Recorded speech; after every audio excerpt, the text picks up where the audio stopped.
Beneath a moonlit sky, where time is stitched with secrets and every shimmer hides a stolen past, a secret society drifts across the clouds on glowing carpets. Their mission, not gold, not power, but memories luminous, fragile, and forbidden. In a world where thoughts can be caged and recollections traded like treasure, one heist threatens to unravel reality itself. But what if the greatest theft isn't what they take, but what they leave behind? A glistening city sleeps under a full silver moon, unaware of the silent invaders approaching from the stars above. Draped in robes of midnight blue and masks etched with ancient runes, a fleet of mysterious figures glides silently on floating carpets that shimmer with every subtle ripple of magic beneath them. Their destination looms ahead, a towering library built of crystal and gold, suspended atop a cliff surrounded by clouds that ripple like waves.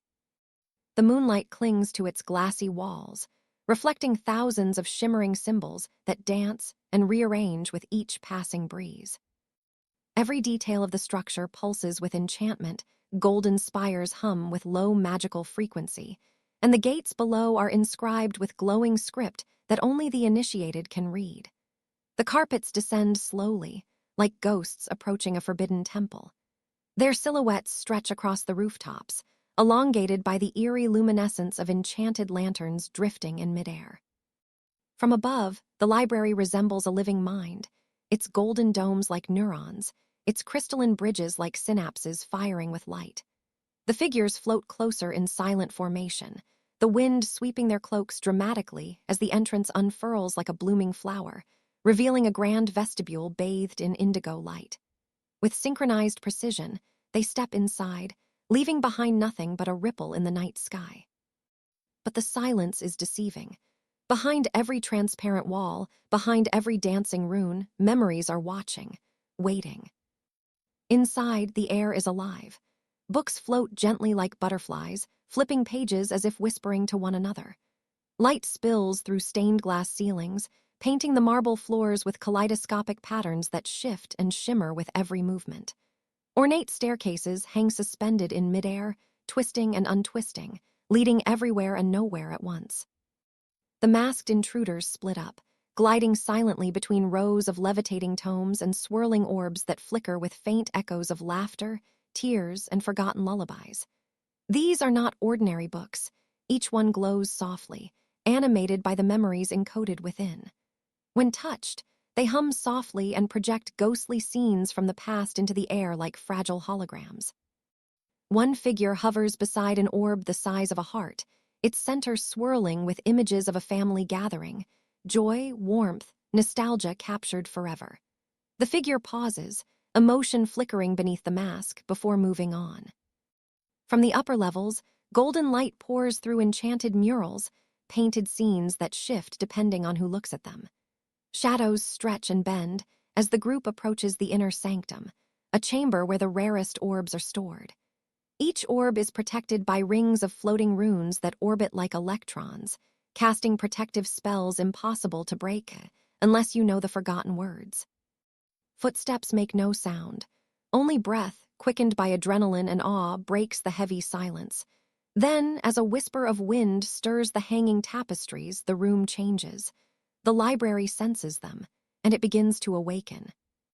In the deepest vault of the archive, a figure floats before a pedestal bathed in golden light. Atop it rests a glowing orb, cradled in petals of silver metal that bloom outward like a mechanical lotus. Inside the orb, a swirling storm of images pulses faintly, a memory too sacred to be forgotten. A playground drenched in sunlight, a book being read aloud, the echo of a promise once made. The figure reaches out, hand trembling slightly beneath a gloved palm. The glow of the orb dances across their mask, reflecting doubt. Around them, silence swells, thick and watchful. For a moment, the world pauses, even the floating books seem to hover mid-flutter. And then the mask lowers. Not fully, just enough to reveal eyes that hold conflict, guilt, a longing to remember something they themselves may have lost. Fingers hesitate inches from the orb, caught between duty and conscience. A whisper slithers through the air, almost inaudible, a name from within the orb. A fragment of forgotten laughter. It's unclear, but it strikes something deep.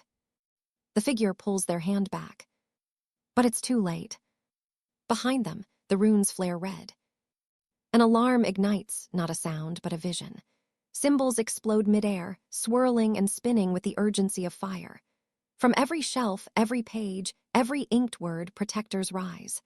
Formed from flowing calligraphy and ancient illustrations, they morph into beasts, warriors, dragons, and phantoms, all drawn from the collective memory of countless books. Ink and magic collide. The masked figures spring into action. One spins midair, using a glowing tome as a shield.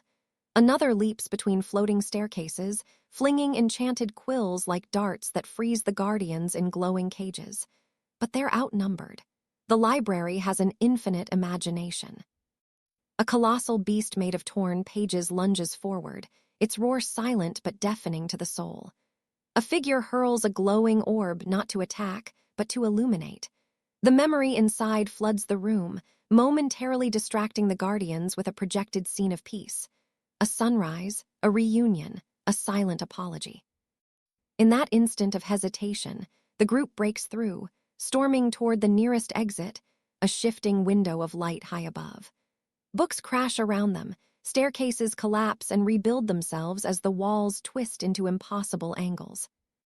As the last figure reaches the opening, a hand reaches back to the conflicted one who lingers behind, still staring at the pedestal. No time, no answer. They leap into the void. Rain lashes against a carpet, gliding alone through the night. The wind is brutal, the sky fractured with electric clouds. On board, a solitary figure clutches a single orb, glowing against the storm like a heartbeat. Their cloak whips violently as lightning outlines the silhouette of the collapsing library in the distance, a monument of knowledge crumbling under its own defense. The figure doesn't look back for long. Instead, they hold the orb forward, eyes locked on the swirling light within. A tear slips down, hidden quickly by the rain. Suddenly, the orb bursts open, not shattered, but blooming. A beam of golden memory light shoots skyward, parting the clouds. The beam projects a forgotten truth, a memory not stolen but returned. A family reunited, a promise fulfilled. A child remembered not by loss but by love. The storm begins to fade. Below, the city stirs. People pause, struck by echoes of thoughts they didn't know they'd lost, a melody, a smile, a whisper from childhood. Across rooftops and alleyways, the magic ripples like dawn. And in the sky, the figure watches the orb fade into stardust. Was this the true mission all along? Or was it just the beginning?